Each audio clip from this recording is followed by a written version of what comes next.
A verdict has been signed on Russian aviation. Ukraine has large reserves of the missiles used to shoot down the Tu-22. Kyiv, apparently, has a fairly large number of missiles similar to the one that successfully hit the Tu-22 plane. The Ukrainian side may have hundreds of missiles for its batteries of the S-200 anti-aircraft missile system, which on Friday the 19th of April, a Russian Tu-22 military aircraft was shot down.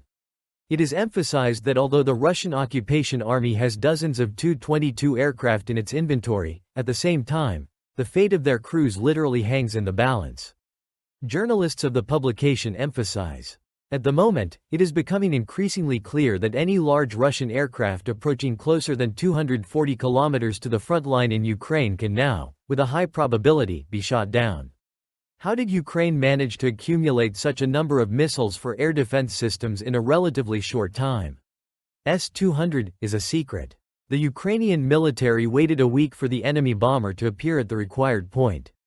The operation of Ukrainian defenders to destroy the Russian strategic bomber Tu-22 cubic meters lasted a week.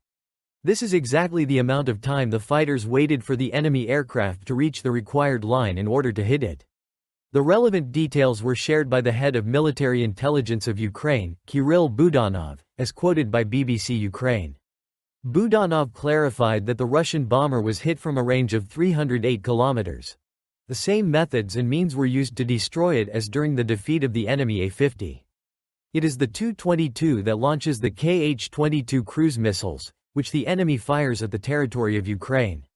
The Russians still have such aircraft, but thanks to the successful actions of the defense forces, it will become easier to destroy such aircraft, the head of the intelligence chief added.